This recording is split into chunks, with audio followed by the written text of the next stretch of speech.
Трейдинг бұл алаяқтық па, әлде ақша табудың құралы ма? Қос-қостан көлік алып, бизнес класстан үй алып, өмірлері өзгер жатқан кезде ең көп тапқан ақшам жалпы $61,000 болды. Бір күнде. Қалай сонда көп ақша тауып тұрады да, сосын кейін барып бірден түсіп кете ма ол? Эмоциямен саудаға кіру, ол казино. Қимай қалады да, сол ашкөзденіп қалады сол ақшаны қимай. Трейдингтегі ең үлкен иллюзия. Көп ақша тауып, жылдам байып кетемін деген иллюзия бар. Алтынды, долларды, металл, кофе, мұнай, барлығын сол жерден акциямен сатып алып отырамыз да. Енді бұл жерде ақша өте көп. Бір нақты кейсті айтып берші, сен де оқып, жақсы нәтижеге шыққан. 2 айда $1,000 үстіне 36 миллион жасады. Сауатты, табысты трейдер болып шығасыз бұл кітапты алсаңыз. Көп таңертең тұрып, жаңа намазыңды оқып, дәретіңді алып кірсесің ба? Әйелдерге қиын емес па трейдер болу? Жалпы трейдинг әкең бермеген байлықты бере алады. Бізді алдап кетті, бізді қадап кетті деп осындай комментариялар оқимын. Бұған не дейсің? Не үшін жаздыңыз бұл кітапты? Лондоннан тапсырыс беріп алды. Ең бірінші. Миллионға курс салдың, ол сенің табысты болып кетуіңе кепіл емес қой. Адамның тәкаппарлығын ақша емес, білім өсіреді дейді ғой. Трейдинг кімдерге жарамайды? Оңай ақша келетін қиын жол ғой бұл.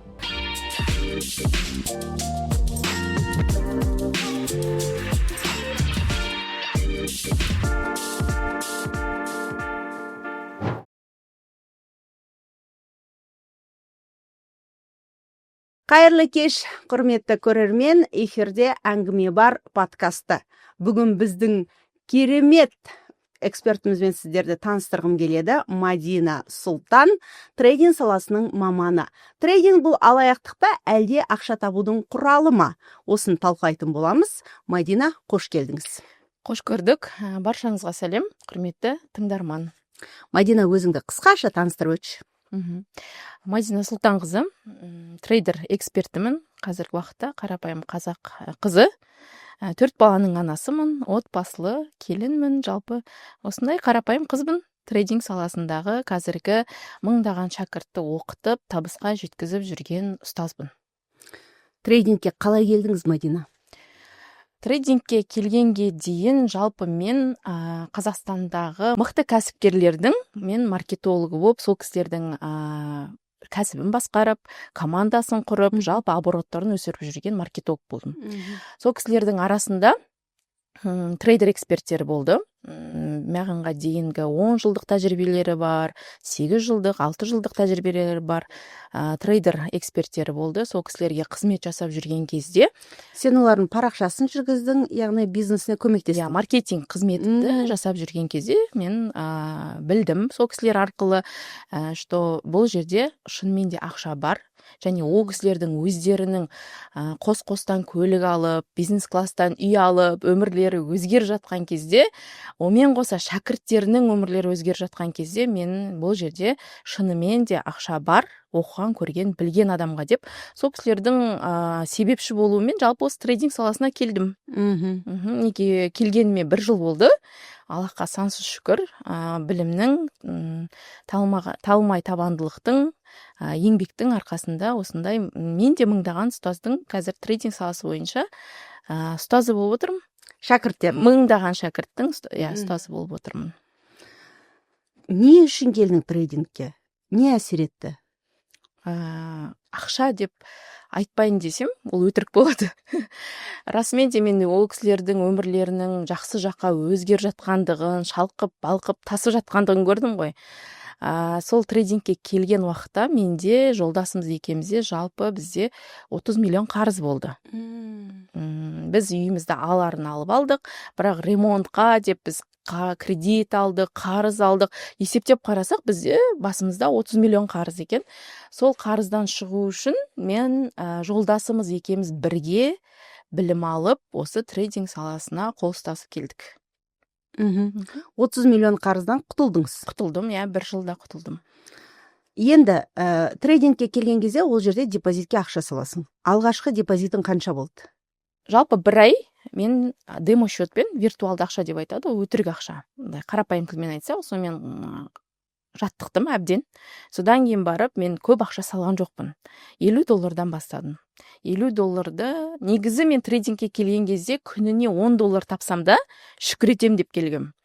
Күніге сол өзімнің қойған мақсатымды тауып жүрдім. Арасында әрине жоғалтулар бар, ол болмады десем, ол өтірік негізі. Бірақ бір айлық жаңағы есебімді қарайтын болсам, мен $50 үстінен бір айда мен $450 шешіппін. Сол кезде менің көзім жетті. Енді арасында $50 салдың, бір айдан кейін $450 қылып қайтардың. Иә, мен шешіп отырдым ғой оны. Сондағы бізде история деген бар ғой, жалпы тарих. Сол историяға қарайтын болсам, мен $450 50-дің үстінен табыс тауыппын. Содан кейін барып мен 10-ды 100-ге көбейтіп, 100-ді 1000-ға көбейтіп, ары қарай 1000-ды жалпы 10 мың, 20 мың долларға көбейтіп бастадым. Оның барлығы бізде трейдердің журналы деген болады. Сол трейдердің журналын жазу арқылы, күнделікті өзіме қатал түрде есепті беру арқылы, және де әрбір кеткен минустарымды алдын алу арқылы негізі ақшамды көбейттім. Минусың көп болды ма? Минусым енді трейдингке келгенде барлығы айтады ғой, осыншама $1000 минустамын деген сияқты. Менде Аллахқа сансыз шүкір, ондай минус болған жоқ. Менің бар жоғалтқаным бір күнде $4500 бір күнде жоғалтқаным. Ең көбі деп айтсам болады, қомақтысы десем болады. Мен әр жоғалтқан ақшамның сабағын алып, неден болды деп білім алып, күнделікті графикті қарап арқылы мен өзімнің табысымды керісінше қазір $1000 депозитке ұстаймын, көп ұстамаймын. Ең көп тапқан ақшам жалпы $61000 болды бір күнде. Бір күнде $61000? Иә. Тамаша ғой мынау. Қалай табасың ондай ақшаны? Оның барлығына тәжірибеге мен асықпай келеді негізінде. Яғни сен минусқа кеткенде өзіңді тоқтатасың да, сабағыңды алып қайтадан бастайсың ғой. Иә, әрине жаттығасың. Неден болды бұл қателік? Екінші рет бұны жіберіп алмас үшін не істеу керек? Қайталамас үшін қандай жаңағы стратегияны қолдану керек деген секілді. Уже ары қарай оқып, білімді графикте зерттеп бастаймыз. Егер де мысалы графикті осы кеткен шығынды қайтадан сабағым деп алып, графикте қайталап көріп, неден болғанын ажырата алмаса, адам шығынға керісінше бата береді. Яғни қарызға батып кеттім дегендер, бұлар сабақ алмағандар ғой. Әрине, олар көбінесе эмоцияға берілгендер болуы мүмкін. Интуициямен кіретіндер болуы мүмкін. Қалай сонда көп ақша тауып тұрады да, содан кейін барып бірден түсіп кете ма ол? Енді бұл жерде жалпы трейдинг негізі адамды өте қатты мінезін де өзін де сынайтын сала. Бұл жерде ешқандай клиент жоқ қой, конкуренция жоқ. Сен барсың, және график бар да бұл жерде. Сен өзіңнің осы жерде кім екеніңді, шынайы бетпердеңді көретін сала. Сабырсыз болсаң, сабырлы болуға үйретеді, шыдамсыз болсаң, шыдамды болуға үйрететін, жалпы сондай бір үлкен сала. Енді бұл жерде адам біріншіден эмоцияға берілетін болса, білімсіз интуицияға сенетін болса, жаңа қазір құлайды немесе өседі деп бей-берекетсіз кіріп алатын болса, жаңа саудаға, онда ақша жоғалтады, қомақты сумма жоғалтуы мүмкін. Бұл жерде енді таза біліммен еңбек керек, талап, жаңағы табандылық керек бұл жерде. Сенің мінезің өзгерді ма, Мадина? Менің мінезімді трейдинг өзгертті. Жақсы жаққа өзгертті. Мен жалпы өмірде өзім шынайы, шыншыл болғанды қалайтын, қажет жерде даже өзіме де қатал бола алатын адам едім. Сабырлығымды мені сынады бұл жерде. Мен сабырлы болуды үйрендім, мен күтуді үйрендім бұл жерде. Бұл жерде менің және ақшаға деген көз қарасымды өзгерте алды. Жақсы жағына өзгерте алды трейдинг жалпы. Қалай өзгерді ақшаға деген қарым-қатынасың? Менде ақша болмай қалады деген қорқыныш сейілді. Ақша екінші орынға түсіп қалды. Ең бірінші орында мен өзімнің құндылығымды қойдым. Себебі бұрын мен клиенттермен, жалпы мен товарный бизнесімде бар, маркетолог та қызмет еттім болып. Бұл трейдингке келген кезде мүлдем ақша болмай қалатын кез менде болып қалатын шығар деген секілді менің бір миымның түбінде тұрған. Яғни мен жұмыс істемесем, ақшам болмай қалады деген қорқыныш қой. Иә. Бұл негізінен шынайы қорқыныш. Өйткені бізде дәл қазіргі уақытта көбі егер бір күн жұмысқа шықпаса, ол ақшадан қағылады. Ал трейдинг олай емес, иә? Мысалы, біздің табыс тауымыз, егер біз трейдер болмасақ, қарапайым қызметші болатын болсақ, біздің табысымыз екінші адамға тікелей қатысты ғой. Мысалы, басшыңа деген сияқты, компанияға деген сияқты, олар жаңағы саған табыс беретін болса, сен жұмысқа шықпай қалсаң, немесе сен Құдай сақтасын да ауырып қалған жағдайда, той-томалаққа кеткен жағдайда, сенің бір күндік табысың бұл жерде кемейді. Ал трейдингте сен күнделікті үйде жүресің ба, тауда жүресің ба, таста жүресің ба, суда жүресің ба, интернетің ба, Мальдивте демалып жатасың ба, ақша келе береді. шетелге шығасың ба, тек қолыңдағы телефоның және интернетің болса, сен ары қарай табыс тауып жүре бересің. Сондықтан да шығар трейдерлар қазір барлығы шетел асып, шетелден үй алып, сол жақтың азаматтығын алып, сөйтіп кетіп жатқаны. Сол да көп па ондай адамдар? Өте көп. Менің жұмыс жасаған трейдер эксперттерім шетелден үй алып, шетелге көшіп, отбасын алып кетіп жатқандар өте көп. Әйелдерге қиын емес па трейдер болу? Мен өзім 4 баланың анасымын ғой. Қандай күшті? Келінмін, енем бар, мен әйелмін, күйеуім бар. Маған қиын болмаған сала, басқаларға да қиын болмайды деп ойлаймын. Бірақ ол адам, әйел адам, мобильный адам болу керек. То есть компьютер мен телефонды дұрыс басқара алатын адам болса, жеңіл басқара алатын болса, онда қиын болмайды. Енді қараңыз, егерде компьютер мен телефонның өзін ішкі жаңағы әлемін, онымен мүлде дос емес, керісінше қай жерін басам, не істеймін, қайсын басайын деген сияқты онымен дос болмаса, мобильный болмаса, онда ол адамға әрине қиынға соғады. Алдымен ол кісі компьютерді оқу керек, телефонды басқарып үйрену керек. Содан кейін барып трейдингке келсе үйреніп кете алады. Бірақ біріншіден айтатыным мобильный адам болу керек, жылдам болу керек, ширақ болу керек, интеллект болу керек та ол адамда. Ал енді әйелдер өте эмоционалды халықпыз ғой. Өзің эмоцияңды қалай басқарасың? Мысалы, $4,500 дегенде аз ақша емес, бір күнде жоғалттың. Қандай күйде болдың? Ең бірінші эмоциямен саудаға кіру, ол казино. Шындығын айтқан кезде адамда мына 3 эмоция пайда болады трейдингте. Жалпы ақша түсіп жатқан кезде, немесе ақша минусқа кетіп жатқан кезде, ең бірінші ашкөздік пайда болады, қанағатсыздық пайда болады, және де кек алу пайда болады. Осы 3 эмоция негізгі пайда болатын эмоция болады. Қараңыз енді, табыста келіп жатыр ғой, көріп тұрсың да, например, $100, $200 көбейіп жатыр да. Сол кезде адамда қанағатсыздық деген нәрсе басқарып кетеді.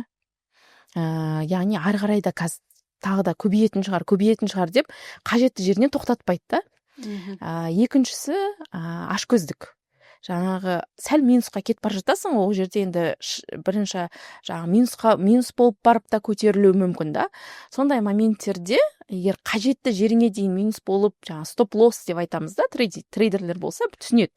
Сол жерге дейін кетіп бара жатса, сол ақшаны бермей, енді қимай қалады да, сол ашкөзденіп қалады, сол ақшаны қимай. Ал одан кейінгі эмоция бар, кек алу. Мысалы, сен жоғалттың делік, ақша. Ол жерде трейдингте ақша жолу ақиқат нәрсе, бар нәрсе да. Ақша жоғалттың, и ол жерден жаңағы рыноктан кек алады да. Мен қайтсем де сол ақшаны табам деген суық санамен жұмыс жасаған кезде эмоциялар пайда болады. Ал енді мен өзімнің эмоциямды, оның барлығын тәжірибемен келеді, уақытпен келеді. Таңертең тұрып, намазыңды оқып, дәретіңді алып кірсесің ба? Қаңды оқып. Мен айтам, даже менің шәкірттерім бар ғой.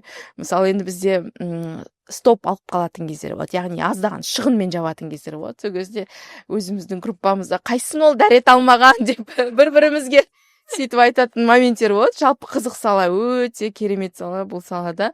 Енді рухани тұрғыда да білімді қосамыз, психологиялық тұрғыда дағы білімді қосамыз, эксперттілікті қосамыз. Жалпы барлық дүниені қамтып осы білімге саламыз.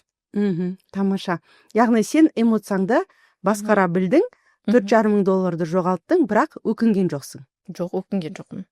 Мен ол ақшаны ары қарай да табатынымды, ол ақша менің ішкі емкостімді ақшаға деген көбейтетінін білдім да. Негізі ақша жоғалту басқа нәрсені жоғалтуға қарағанда ол жеңіл ғой. Ақшаның орны толады қашанда. Кредит алсақ та 10 миллион, 20 миллион алсақ қайтарамыз ғой. Өліп қалмасақ қайтарамыз ғой. Сол сияқты ақшаны жоғалтқан кезде жеңіл жібердім, жеңіл келіп жатыр, Аллаға шүкір. Өлімнен басқаның бәріне амал бар дейсің ғой. Амал бар, иә. Құдайға шүкір. Енді трейдингтегі ең үлкен иллюзия. Көп ақша тауып, жылдам байып кетемін деген иллюзия бар. Енді баю үшін келеміз ғой? Бірден байып кетемін дейтіндер бар да. Содан кейін 100% жаңағы нарықты болжайды. 100%, менің стратегиям 100% жұмыс жасайды деп бастайды. Содан кейін үлкен ақшамен бірден салып бастау. Ол үлкен иллюзиялардың бірі, себебі үлкен ақша салсам, үлкенірек табыс табам деп ойлайды. Қаншалықты қомақты сумма салсам, соншалықты көп ақша табам деп ұрынады ғой, иә? Иә, ұрынады. Енді қараңыз, бұл жерде барлығымыз ақша табамыз деп келеміз, ақша бар. Бұл жерде жалпы трейдинг әкең бермеген байлықты бере алады. Сен өміріңде ұстамаған ақшаны бұлдан ұстай аласың. Бұл жерде ақша көп. Бұл өйткені қаншама миллиард оборотпен кіретін хедж фондтар, біздің банктер, брокерлік компаниялар осы нарықта сауда жасайды. Осы Американың қор биржасынан біз тәуелдіміз экономикалық тұрғыда. Сол жерден аламыз біз барлық дүниені. Алтынды, долларды, металл, кофе, мұнай, барлығын сол жерден акциямен сатып алып отырамыз да. Енді бұл жерде ақша өте көп. Бірақ жылдан байып кетем деген білімсіз кіретін болсаңыз рынокқа, жаңа суық сана деп айтып жатырмын ғой, немесе қандай да бір адамға сеніп қалып бастап кіріп кететін болсаңыз, өзіңіз ешқандай зерттеусіз, түсініксіз, логикасыз кіретін болсаңыз, бұл иллюзия. Елдің байып кетіп жатқан адамдарға қарап, сондай қызығушылықпен, эмоциямен маркетингке ұрынып кіретін болса, ол жерде қадалу да бар, негізі шындап айтқан кезде. Бірақ егер де осы жерде сөзімді әдемі аяқтайын, жалпы халыққа, егер біліммен кіретін болсаңыздар, тәжірибе алып кіретін болсаңыздар, ұстаздардың айтқанын бірге бір қайталап кіретін болсаңыздар, үлкен табысқа жетуге болады. Әлеуметтік желіде трейдинг өте жеңіл көрінеді. Ешқандай оған білім де керек емес сияқты. Кірдің, ақша таптың, сосын аяғында шулап әйтеуір анау алаяқ, менің өзімнің естігенім. Дәл қазіргі уақытта істі болғандар да бар. Бізді алдап кетті, бізді қадап кетті деп осындай комментариялар оқимын. Бұған не дейсің? Жалпы енді бір адамды осындай екен деп біз үзілді кесілді шешім шығара алмаймыз ғой. Оны екі жақты тараптан да қарау керек деп ойлаймын. Ал негізінде трейдингке келетін болсақ, жеңіл ақша деп егер халық келетін болса, бұл жерде ондай ақша жоқ. Әр нәрсенің өзінің істің қиындығы бар. Көбінесе бізде енді қазір іс қозғалып жатқан кісілерде копи трейдинг деген нәрсе шықты да. Мысалы, мен экспертпін ғой, мен трейдермін. Мысалы, сізге сіз істегіңіз келмейді, бірақ ақша тапқыңыз келеді да. Ақшам бар менің. Ақшаңыз бар, ақша ары қарай көбейте бергіңіз келеді да сол ақшаны. Менің аккаунтыма сіздің ашылған счет аккаунтыңыз ақша салынған, байланады да, мен сол жерде торговать етіп сауда жасайтын болсам. Мен үшін істейсің? Жоқ, мен өзім үшін жасасам, сізде мыңдаған адамды мен өзім аккаунтыма байлап алуыма болады, қосып алуыма болады, интеграциялап, жалғап. Сол жерде мен өзім торговать еткен әрбір ашылған позиция деп айтамыз, әрбір ашылған сауда, егер мен прибыльда болсам, сіздің счетыңызда прибыльда болады. Мен шығынға ұшырасам, сіз де шығынға ұшырайсыз. Сол бізде Қазақстаннан негізі копи трейдинг заңсыз. Менің өзімнің заңгерім бар жалпы, Салтанат Диханбаева деген өте білікті заңгер. Сол кісінің айту бойынша жалпы копи трейдинг Қазақстанда заңсыз да. И бізде енді халық жалпы эксперттерде копи трейдингке адам аламын, ақшасы бар адамдар қосылыңыздар деген секілді адамдардың барлығын жинап алып, ол жерде бастапқыда табыс табады, 1-2 күн табады, арасына жоғалтады, табыспен де шығып жатқандар бар. Бірақ өзі жоғалтқан кезде ол халықтың да жаңа қосылған ақшасы жоғалады ғой жерде. Яғни копи трейдинг деп қайталайды, копировать етіледі. Сол жерде жоғалтқан кезде көп халық енді түсінбестіктен, опять бұл жерде білімге келеміз да. Білмеген, зерттемегендіктен бұл жерде уже түсініксіздік туындағаннан кейін сол уже экспертке жаңағы керісінше арыздар жазып, өзінің жаңағы кеткен ақшасын беруді, қайтаруды сұрап, көпшілік болып жазғаннан кейін енді ол заң қарастырады ғой. Тағы да бар ғой, сабақ алдық, бірақ түсінбедік дей ма, жаңағы әйтеуір соттасып, арыздасып жатады ғой бәрі. Осыны білгім келген ғой. Бұл жерде ең бірінші трейдинг бойынша осыны халыққа айтайыншы, мен жалпы ең бірінші сіз трейдингке қызығып жүрген адам болсаңыз, трейдингті бастағыңыз келіп жүрген адам болатын болса, сіз бірінші зерттеу керек ол нәрсені. Сізге табандылық пен интеллект қоса керек болады. Интеллект ол біздің жылдам алып кетуіміз, тез қозғалуымыз, осы жалпы социальный сеттерді пайдаланып миымыздың кеңістігі ғой, жалпы интеллектуалды болу керек. Одан кейін барып екінші орындағы жалпы маңызды нәрсе табандылық. Ұстаз өзінің білімін береді, бөліседі, эксперт болғаннан кейін үйретеді, ештеңкесін жасырып қалмайды, бірақ оны қайтадан қайталау, тәжірибеден мыңдаған тесттан өткізу, ол сіздің жауапкершілігіңізде.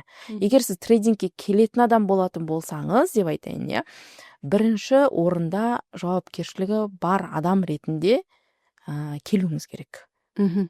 Бұл жер ақша жүретін жер. Білесіз, ақша жүретін жер болғандықтан көп деген нәрселерге келіспеушіліктер де болуы мүмкін. Сондықтан егер сіз өзіңізге 100%-ық жауапкершілігі алып, осы саланы бастаймын десеңіз, табанды, яғни тәжірибені көп жасауға, еңбектенуге дайын болуыңыз керек. Енді сұраққа тікелей жауап беретін болсам, ұрынып жатқандар да бар, ұрындырып жатқандар да бар да, жаңағы енді әркімнің өз жауапкершілігі ғой. Мысалы, ақшасын алып білім бермей қойып жатқандар да жоқ емес, бар. Сондықтан біз халық көп болғаннан кейін енді мен көпшілік үшін жауап бере алмаймын. Өзім үшін жауап бере аламын. Енді өзіңе келейік онда. Сен бір күнде $61,000 таптың дедің. Қандай рынокпен жұмыс істейсіз? Алтын нарығында жұмыс жасаймын. Ең тиімдісі алтын болып тұрған сияқты ғой, иә? Тарихқа келетін болсақ, алтын өзінің құнын жоғалтпаған құнды металл ғой. Және ол тұрақты біріншіден, екіншіден қай мемлекетке барсақ та алтын ол алтын болып саналады. Соғыс кезінде де адамдар алтындарын алып қашқан. Ақша ол басқа мемлекетке барсақ, мысалы, теңгеміз жарамайды ғой біздің. Дұрыс. Сондықтан алтын ол құнды металл.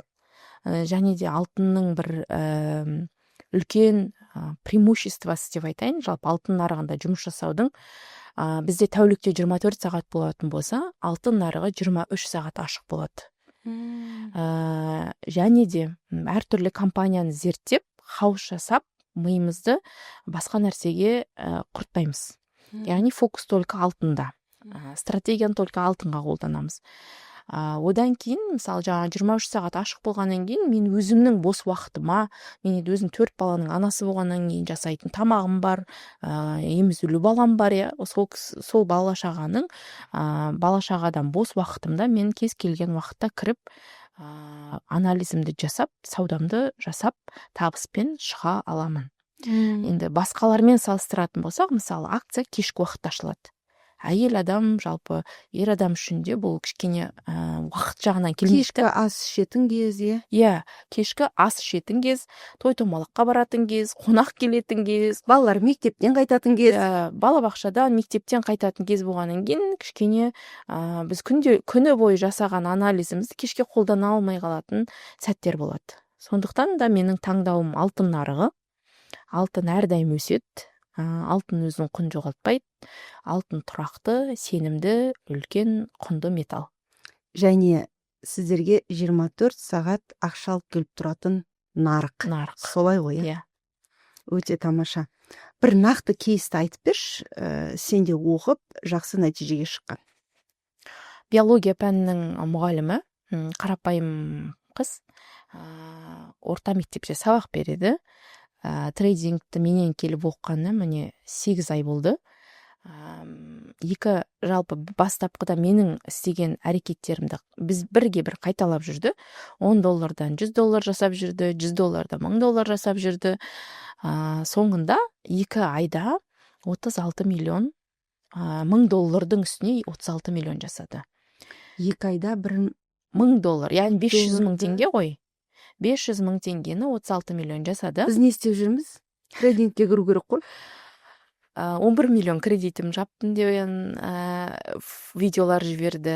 5 миллионға алтын алдым өзіме деген видеоларын жіберді. Мен өте сол кісіні, маған сондай хат келген кезде мен даже өзімнің жеткен жетістігімнен гөрі сол кісінің жеткен жетістігіне қатты қуандым.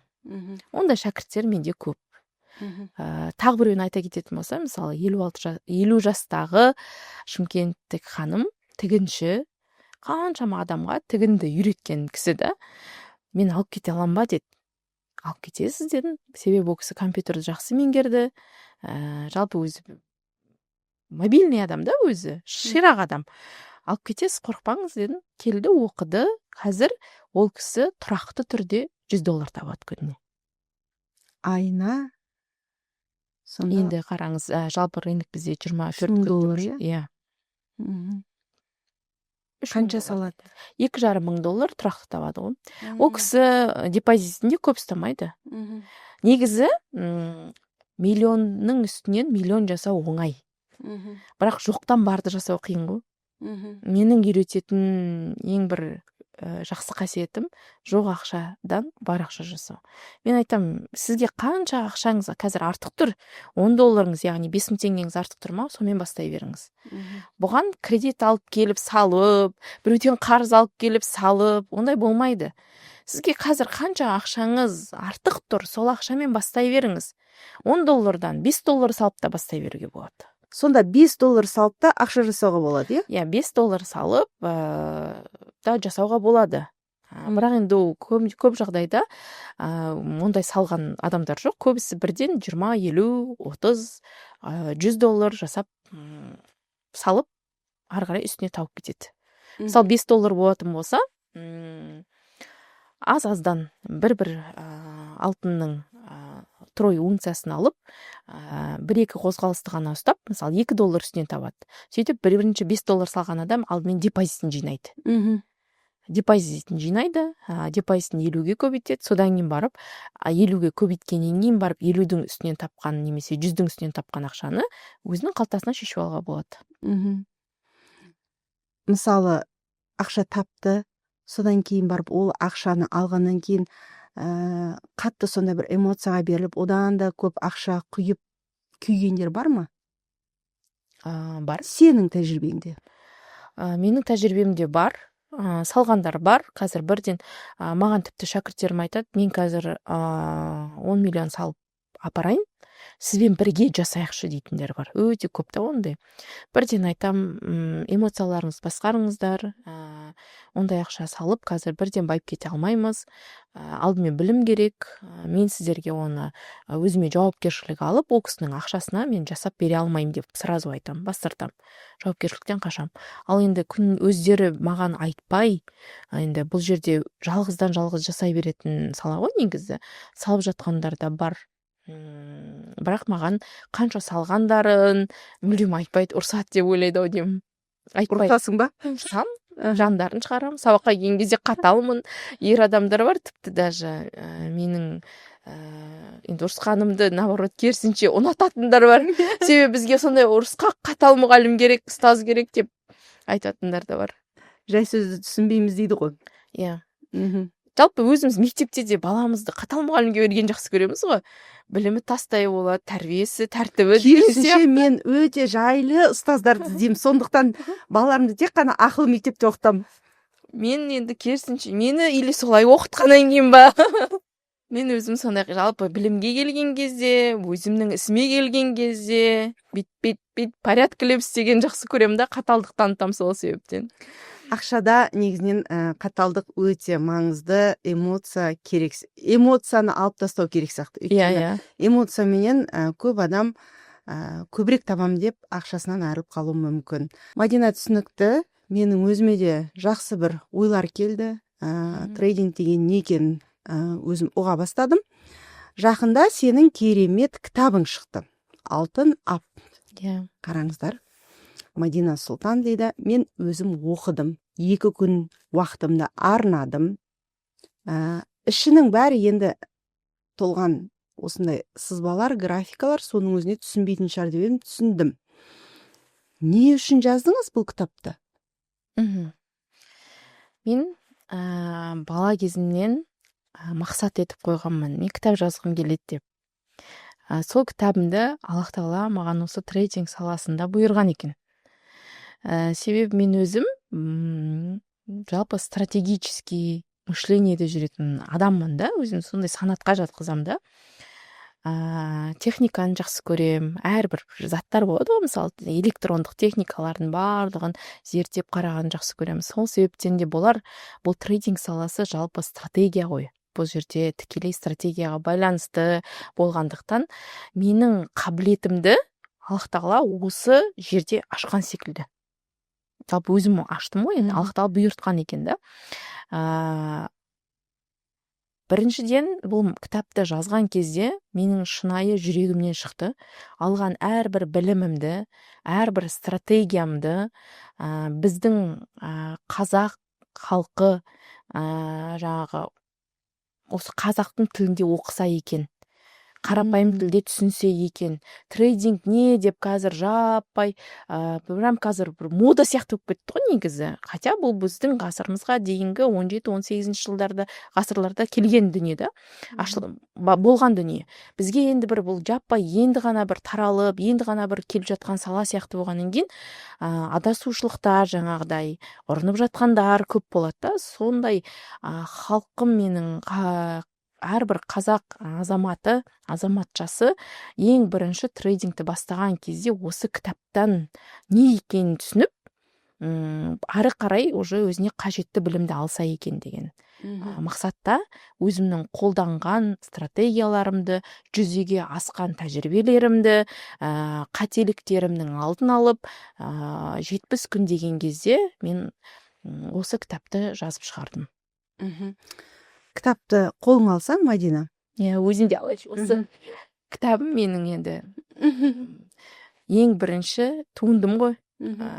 Махаббатпен сондай жақсы көріп шықты да бұл кітап. Сол себептен де әрдайым кітабымды құшақтап жүремін. Тамаша. Кімдерге арналған бұл кітап? Бұл кітап менің Алтын ап деген өзімнің сүйікті жазбам. Кімдерге арналған? Ең бірінші трейдингке келгісі келіп, қызығып жүрген, соның ішінде алтын нарығын, валюталық паралар деп айтамыз. Мысалы, доллардың евроға қатынасы деген сияқты, оны түсінеді өзі. Жалпы халық егер трейдинг зерттеп жүрген болса, сол кісілерге неден бастаймын десе, осы кітапты мен сізге арналады деп айта аламын да.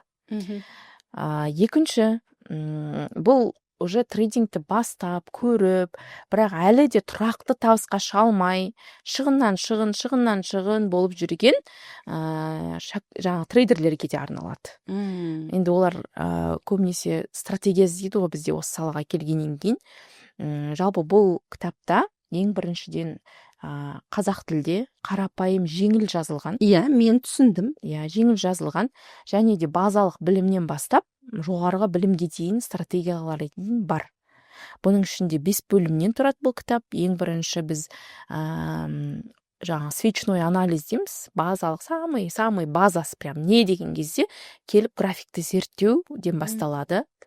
Одан кейін стратегиялар береміз, который нарықта құны 1 миллионнан, ойлаңыз, бір стратегия 1 миллионнан жоғары сатылып жүрген SNR, Trendline, Smart Money, коробка, Candle деген стратегиялар беріледі. Ішінде ашық түрде жаздым. Ештеңкені бұғып қалған жоқпын. Мен бұл білімді негізі миллионнан да сатсам болады да, бірақ мен олай жасағым келген жоқ. Ашық түрде барлығын графикте көрсетіп. Ішінде QR кодтар бар екен, QR код арқылы, мысалы, бір бетін ашып көрсетейін, мына жерде стратегия бөлімі ғой, мысалы, мына жерде. Осы стратегия бөлімін ашқан кезде Бұл кітаптың ішінде әрбір тақырыптан кейін мынандай QR кодтар тұрады. Осы QR код арқылы осы тақырыптың сабағын онлайн графикалық түрде менің сабақтарымды көре алады. Яғни ішінде толған тегін алады, өзінің телефонымен сканер жасайды, и менің осы кітаптан жазғаным түсінбесе, QR арқылы видео сабақты көре алады. Бұндай Қазақстанда, жалпы қазақ халқында бұл номер 1 кітап, который ішінде қазақ тілінде, қарапайым тілде QR код арқылы видео сабақтарын көретін, расымен де мен зерттедім, номер 1 кітап. Алады. Қандай күшті? Сабақ оқиды, кітапты қолында ұстап жүреді әрдайым, конспектлеудің қажеті жоқ. И QR арқылы сабақтарын көріп, сделкаға кіруге болады. Кітаптың ішіндегі ең маңызды ой қандай?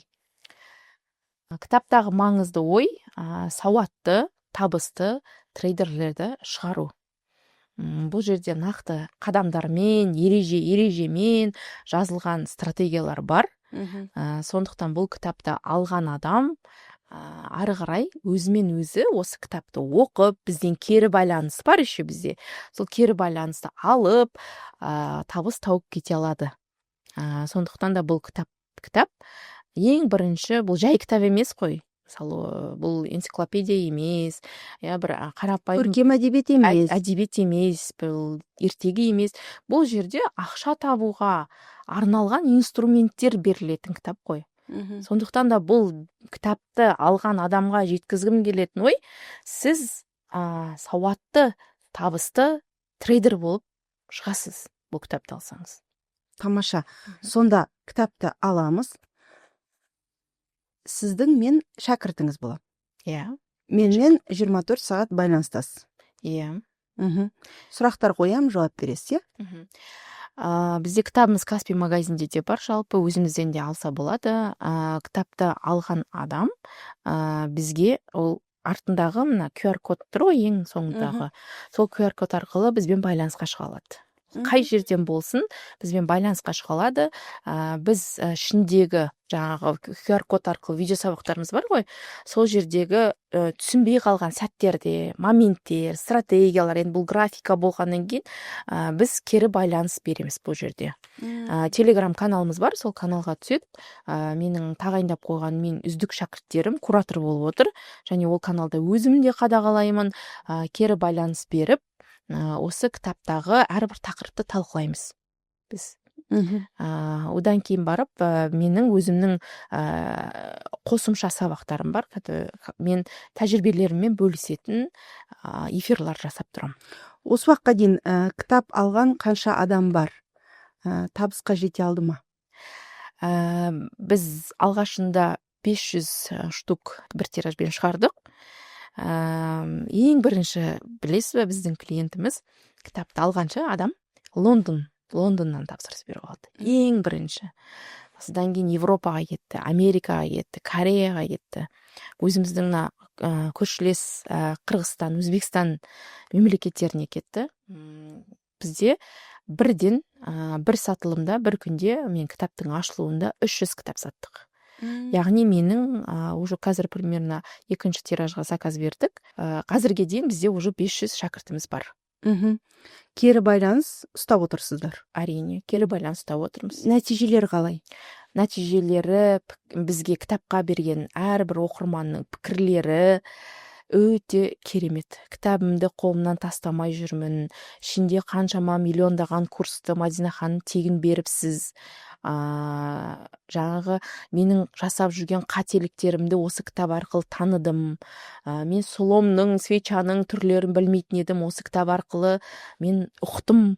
Мен білімімді шыңдадым. Мен трейдингті не екен осы кітап арқылы зерттеп бастап, алғашқы міне табысымды таптым деген пікірлер өте көп менде. Керемет. Мадина, кез келген оқырман сенің кітабыңды жапқаннан кейін, оқып жапқаннан кейін қандай сезімде болады деп ойлайсың? Таптым-ау сені деп айтады шығар. Таптым-ау сені деп па? Солай, таптым-ау сені деп айтады. Себебі бұл кітапты қолынан тастамай жүретініне мен 100% кепіл бере аламыншы. Бұны қолынан тастамай, әрдайым қалтасына салып, мен сені таптым, енді сенімен біргемін деп осы кітапта айтатын секілді. Жалпы айтады деп мен де гарантия бере алам. Енді қараңыз, бұл жерде миллионға курс салдың, ол сенің табысты болып келуіңе кепіл емес қой. Негізі, иә? Мысалы, ол өзіңізге байланысты да. Бұл кітап ең біріншіден біз кітап оқығанды жалпы халық жақсы көреді. Біреу визуал болса, біреу аудиал болады, иә. Біз бұл бір кітаптың бойына барлық дүниені бере алдық. Яғни визуалды да, аудиалды да, яғни ұстап көргіштер, киноэстетик дей ма? Иә. Бәрі қамтылған екен. Бәрі қамтылған. Сондықтан таптым ау сені деп айтады бұл кітапты алған адам. Тамаша. Мадина, өзің кітап жаздың, трейдингтен жақсы ақша таптың, ақшаға деген көзқарасың өзгерді, мінезің де өзгерген екен. Ал шәкірттерің өзгеріп жүр ма? Өзгеріп жүр. Талғам қалыптасты шәкірттерімде. Жақсы ақша тауып бастар алдында біз талғаммен жұмыс жасаймыз. Ақшаның келуіне негізі біздің талғамымыз қатты әсер етеді. Қалай ол?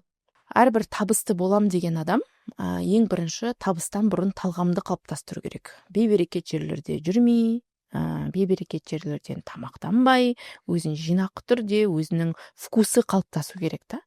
Сол кезде адамда талғам қалыптасқан кезде ол сенің өзіңді құрметтеуіңнен саған табыс келеді. Себебі сіз көрінген есікке, көрінген тесікке кіріп кетіп жүрмейсіз да бұл жерде. Яғни сіз қажет жерлерге өзіңізді ұстай алып, жақсы көріп, өзіңізді сыйлата алсаңыз, ақша ол сіздің артыңыздан ілесіп келетін нәрсе да негізі. Сондықтан да мен әрбір шәкіртіме айтам, ең бірінші талғам қалыптастыр сен табыстан бұрын. Табыс ол біздің қалтамызда жүретін нәрсе ғой негізі. Ақшаны ешқашан жүрекке салмау керек, иә. Ол біздің қалтамызда болатын нәрсе болғаннан кейін сен өзіңдің талғамыңды қалыптастырып, ойыңды өзгерт. Сен бай болуға ұмтылам деп жатырсың, значит, үлкен мақсаттар қой алдыңа. Зәулім үйлерді кім үшін жаратты Аллах Тағала? Қымбат көлікті кім үшін берді Аллах Тағала? Үлкен компанияларды кім үшін жаратты? Оның барлығының жаратушы иесі Аллах Тағала ғой. Оны жануарлар үшін берген жоқ, құрт-құмырсқа үшін берген жоқ. Кім пайдалансын деді? Адам. Кім қолдансын деді? Адам. Кім осыны алып өмірде материалдық тұрғыда бай болып комфортный өмір сүрсін деді? Кім үшін жалпы әлемдегі байлықты жаратты? Адам үшін жаратты ғой. Значит, біз осы өмірде өзіміздің байлығымызды, өзімізге қажет, өзімізге тиесілі нәрсені егер біз ала алатын болсақ, соны ойлай алатын болсақ, сол дүниені, ақша ол өзі келеді, жол ашылады. Аллах Тағала сенің ойыңа қарай, мақсат мұратыңа қарай қаншама жабық есіктерді саған ашып беріп қояды. Анандай ақшаларды көріп отқанда, графикті көріп отқанда, ақшаның түскенін көрген кезде қалай ол жүрекке кірмейді, қалай кіргізбейміз? Ақша біздің комфортный өмір сүруіміз үшін қолданатын себепші құрал ретінде қарайтын болсақ, ақша біздің жүрегімізге түспейді. Бізде менің партнерім бар, Айнұр Тұрсын, өзімнің жерлес қызым, бізде өте рухани, діни тұрғыда жалпы рухани коуч. Ол кісі қаншама мықты ұстаздардан Құранның арқылы адамның жүрекке салмауына байлықты ақшаны дәрістер береді. Сол кісі менің шәкірттеріме әрдайым маған да көмектесіп, даже осы кітаптың ішінде өзінің жазбасын қалдырған болатын. Оқыдым. Сол сондай білім, рухани сабақтар біздің жүрегімізге ақшаны кіргізбейді. Егер біз рухани бай адам болатын болсақ, кіріп бара жатса не істейсіздер? Жұмсап жүреміз. Дүние алып жүреміз.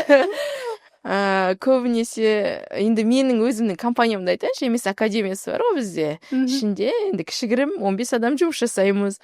Біздің сол жүрекке жалпы ақшамызды кіргізбеуі, біз көптеген үлкенді кішілі қайырымдылықтарды көп жасаймыз. Баланста ұстаған жақсы көреміз барлығын. Мен деген көкірегімізді басып отырамыз. Ол әрине ең бірінші Аллахты еске алумен басып отырамыз да. Тамаша. Негізінен адамның тәкаппарлығын ақша емес, білім өсіреді дейді ғой. Иә. Өйткені білімді адам, ол білетін адам ештеңеден қорықпайды. Ал ақша кез келген уақытта жоқ болып кетуі мүмкін, иә? Ал сен білген сайын айтасың ғой, мен кез келген жерде отырып, мысалы трейдингті қосам да, Мальдивте жатып ақша тауып аламын. Маған сен ешқайсың қожайын емессіңдер. Бүкілі әлем меніңкі. Мен әлемнің кез келген бұрышында отырып ақша таба аламын. Осындай бір тәкаппарлық пайда болатын сияқты да, трейдинг жасайтындарда. Пайда бола ма? Жалпы трейдерларда ондай тәкаппарлық пайда болған кезде керісінше ол шығынға ұшырайды. Себебі біз 100% нарықты басқара алмаймыз, біздің қолымызда емес. Сондықтан ол ең үлкен қателіктің бірі, который біз ақшамызды жоғалтатын сәт, ол сол тәкаппарлық. Мен білімдімін, мен бәрін көріп тұрмын, осы жерден қазір мен үлкен ақшамен кіріп, өзімнің ақшамды алып шығам деген 100% нарықты басқарып, 100% стратегияны салған кезде ол шығынға жетеді. Көздік шығар. Қатты адам өзіне сенімді болып кетеді ғой. Тәкаппар деген сол, сенімділік пайда болған кезде біздің нағыз сол жерде бізді нарық сындырады. Сондықтан да біз тек қана сенім емес 100%, біз тәуекелшілміз, тәуекелге барамыз. Тәуекелмен қайталаймыз да. Бір жағынан білімімізге сенім артқан күннің өзінде, екінші жағынан біз Құран мен Құдайды алып отырамыз жүрегімізде. Шын керек ол. Енді ақша келу оңай трейдингте. Бір 10 минутта $1000 табуға болады. 10 минутта $500 жасап шығып кетуге болады. Бірақ адам тағы нәпсісі бар ғой. Қазір біраздан тағы $1000 тауып көрейін ба деген сияқты. Сол тапқан $1000-ыңызды шүкір қанағат деп, ары қарай сізге нарық қызық емес болып қалу керек. Сондай дәрежеге жету керек. Болды, мен $1000-ымды түске дейін таптым. Түстен кейін соның рахатын көрем деп, рынокқа қайта-қайта кірмей, қарамай, көздің жауын алдырмай, бетін жауып қойу керек та. Келесі күні қайтадан анализ беру керек. Ойбай, оған қандай күшті болу керек? Енді трейдингті оқыған адам оны негізі түсінеді. Сондықтан трейдинг... Егер аш көзденсең, ұтылатынын біледі, иә? Иә, аш көзденсең, қанағат. Бірақ оны да айтып түсіндіру керек шығар халыққа. Әрине. Айтып түсіндіру керек. Оңай ақша келетін қиын жол ғой бұл. Табыс бар бұл жерде, ақша бар, байлық бар. Егер де также баланста сізде білім бар, әрекет бар, еңбек бар болса, просто так битсем ақша келеді екен деген ол қате ой, қате пікір. Ап дегенде аузыма түсетін алма емес. Бұл жерде қызмет ету керек, оқу керек, білім керек. Сондықтан да оңай көретіндерге айтатыным, оңай ақша келетін ең қиын жолдың бірі. Тамаша. Білімің болса оңай. Әрине. Енді қара, Мадина, мен мысалы трейдингті бастағым келеді дейік. Қалай бастаймын? Неден бастаймын? Кітаптан бастайсыз. Кітапты алам, ішін оқимын, сосын сендермен кері байланысқа шығам. Солай ма? Иә. Кітапты аласыз, оқисыз, кері байланысқа шығып бастасаңыз болады. Бұл жерде жалпы трейдингтің тарихынан бастап жазылған. Ең бірінші әрбір адамға кітапты алсын алмасын, менің айтарым, трейдингті тек ақша табатын бір нарық ретінде ғана емес, логикалық тұрғыда зерттеу керек. Не үшін бұл вообще жаралды? Кімдер бар о жерде? Неге біз бұл жерден ақша алуымыз керек деген секілді сұрақтармен бітіп зерттеп бастаған кезде адам түсінеді. Жалпы не үшін екенді.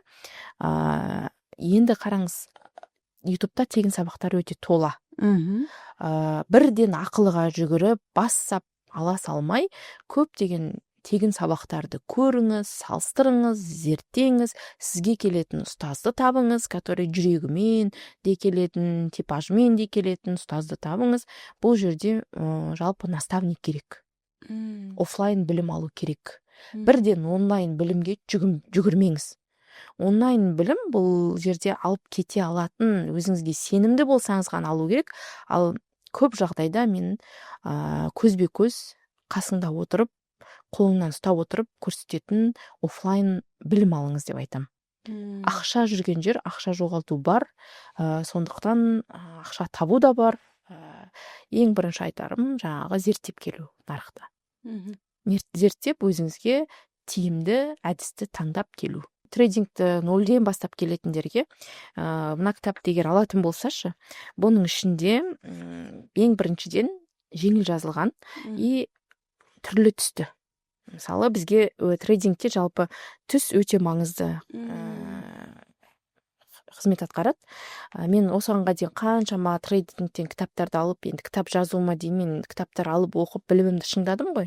Орыс тілінде? Орыс тілінде болды, ағылшын тілінде болды. Біріншіден оларда черно-белый, түсініксіз қай свеча екені менің өзіме кейде түсініксіз болғаннан кейін жаңадан бастап жатқандар мүлдем түсініксіз болады. Кітап жаба салады просто. Екіншіден бұл жерде нағыз қазіргі уақыттағы графикалық суреттер салынған. Үшіншіден бұл жерде әрбір ереже, мынау ережесі деп бірінші, екінші, үшінші қадам деген секілді қадам-қадаммен реттілікпен жазылған. Одан кейін барып жаңағы айтып өткенімдей мына QR код арқылы түсінбеген жағдайда өзі телефонымен сканер жасап, ешқандай артық приложениенің қажет жоқ, видео сабақтарды көре берсе болатын кітап.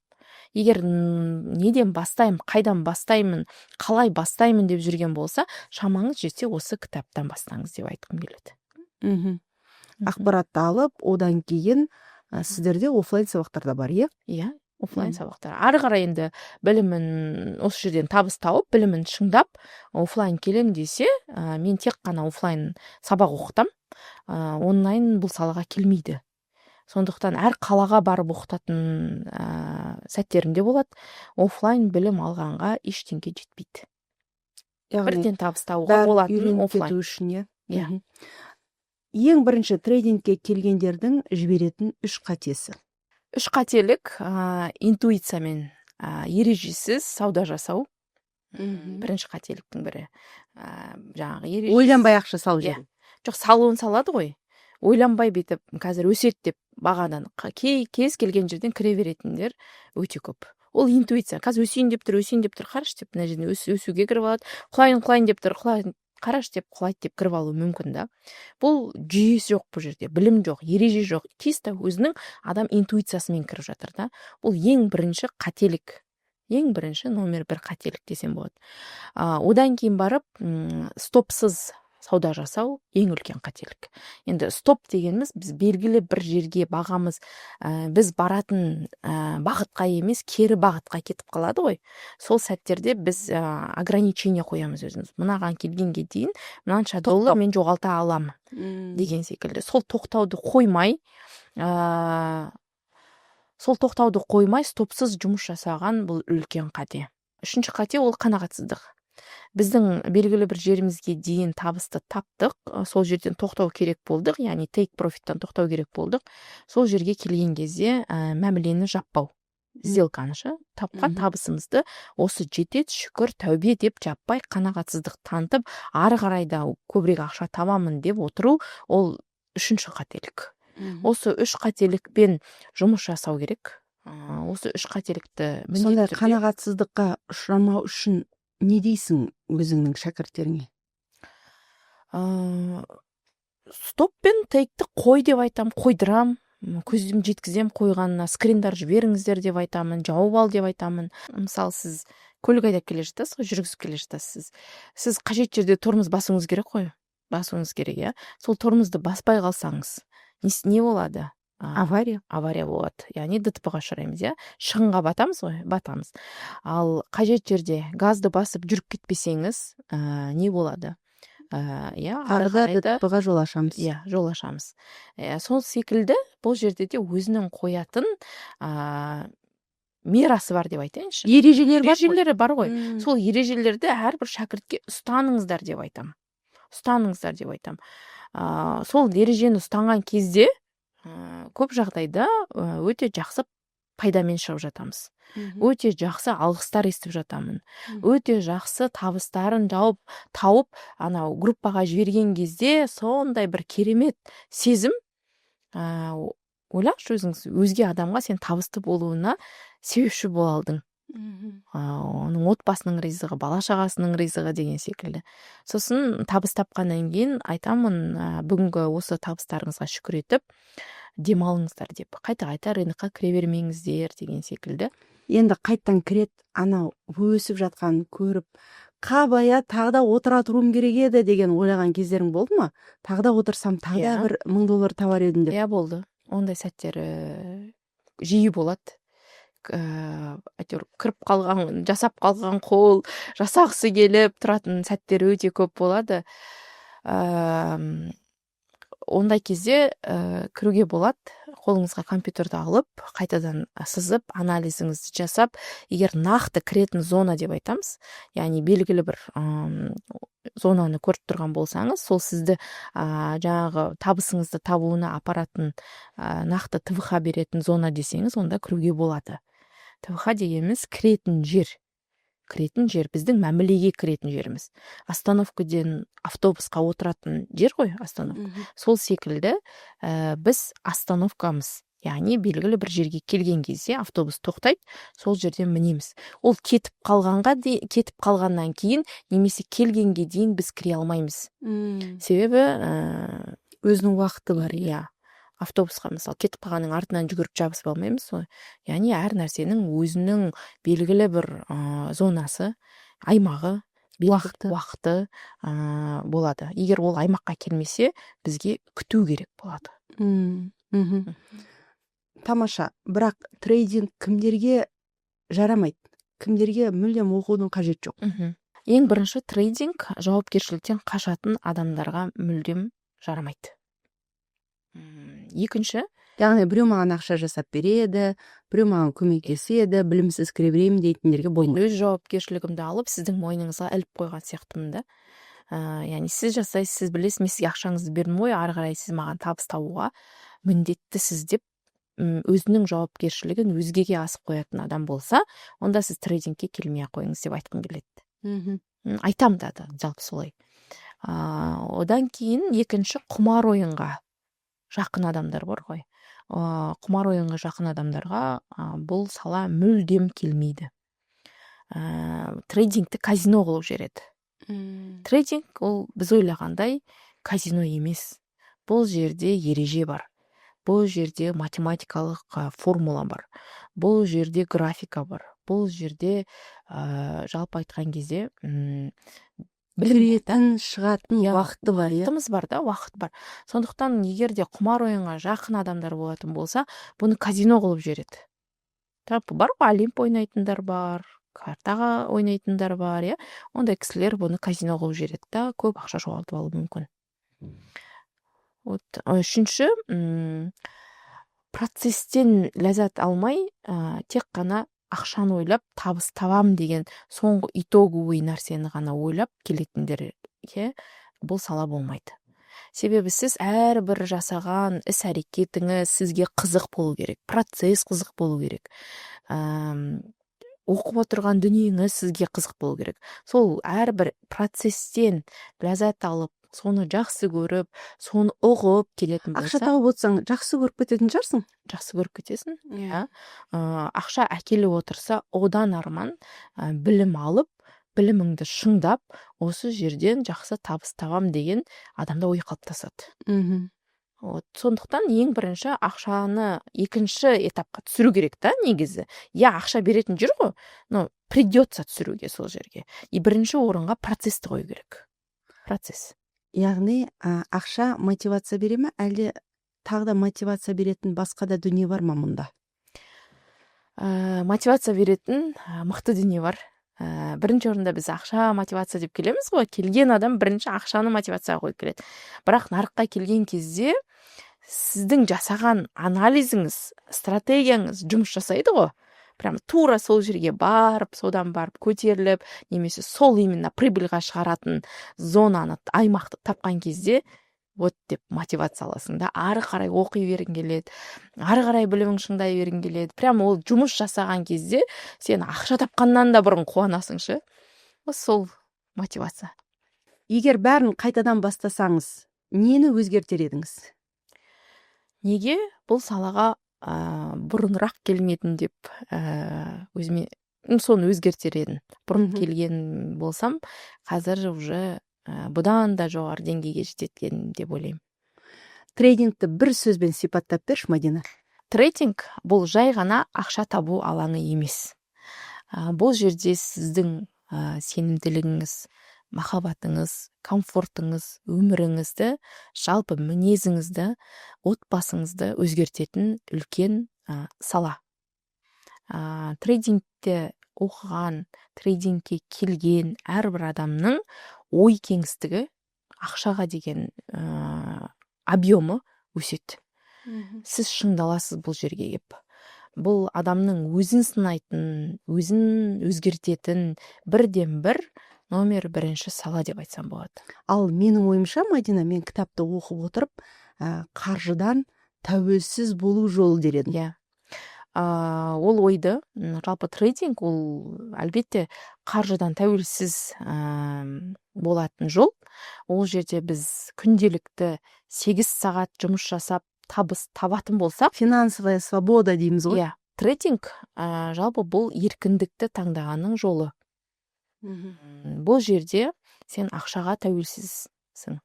Бұл жерде мысалы біз айтамыз ғой, табысты табу керек емес, табыс табу келетін жолды жасау керек деп айтамыз да. Сіз 8 сағат жұмыс жасап, табыс табатын болсаңыз, бұл жерде сіздің ақшаңыз 24 сағат айналып көбеюі мүмкін.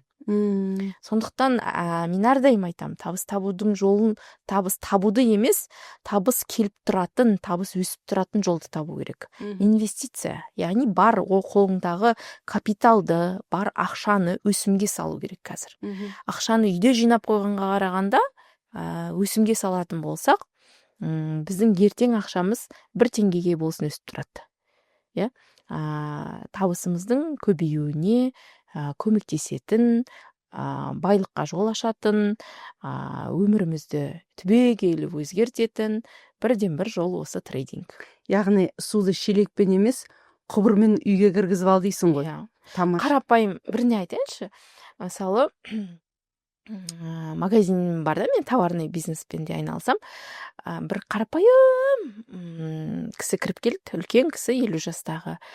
Енді мен былай түріне қарасам, бір шын айтайын, көшеде бір дворник болып жұмыс жасайтын адам секілді да. Келді, біз енді Нижний белье сатам да мен, нәски түрсе алып жатыр да жаңағы өзіне.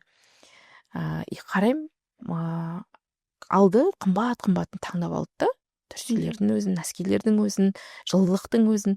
Сенен бүйтіп қарағанда, аға, сұрасам бола ма, сіз немен айналысасыз десем, мен трейдингпен айналсам дейді ғой. Сонда бұл жердеші әрбір адам сен оның жалпы қаражатының қай жерде, қандай деңгейде екенін түріне қарап ажырата да алмай қаласың. Бізге көзімізге қарапайым болып жүрген адам, ақшасы көп, осы миллиондаған қалтасында ақшалар жату мүмкін да. Ең бірінші айтқым келген ой, қарапайым болып жүріп, осы трейдингтен қалтаңды көбейтуге болатын сала. Ақшаңды көбейтуге болатын сала. Тамаша. Мадина, сені тыңдап отырған көрерменге не айтасың? Өзіңнің бір сондай бір маңызды ойыңды түйіндеп кетсең. Үлкен ақшадан қорықпаңыз. Байлықтан қорықпаңыз.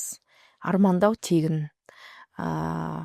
Бай боламын, бай қуатты боламын деп әрдайым армандап, соның байлықты әкелетін жолды ізденуден шаршамаңыз дегім келеді.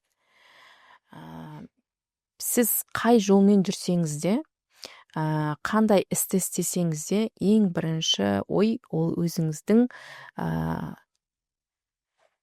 жалпы вкусыңызбен қалыптасады. Қанша табыс тапсаңыз да, ол сізге келетін ақша болғаннан кейін, жалпы әлемде тартылыс күші жұмыс жасағандықтан, ол ақшаны сіз тартасыз. Ол байлықты сіз тартасыз.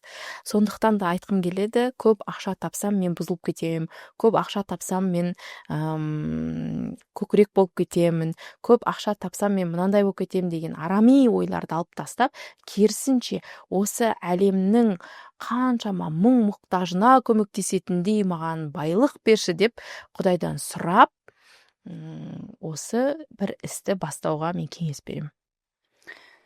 ғажап. Трейдингті өте оңай, сондай түсінікті тілде жеткіздің. Көп рахмет.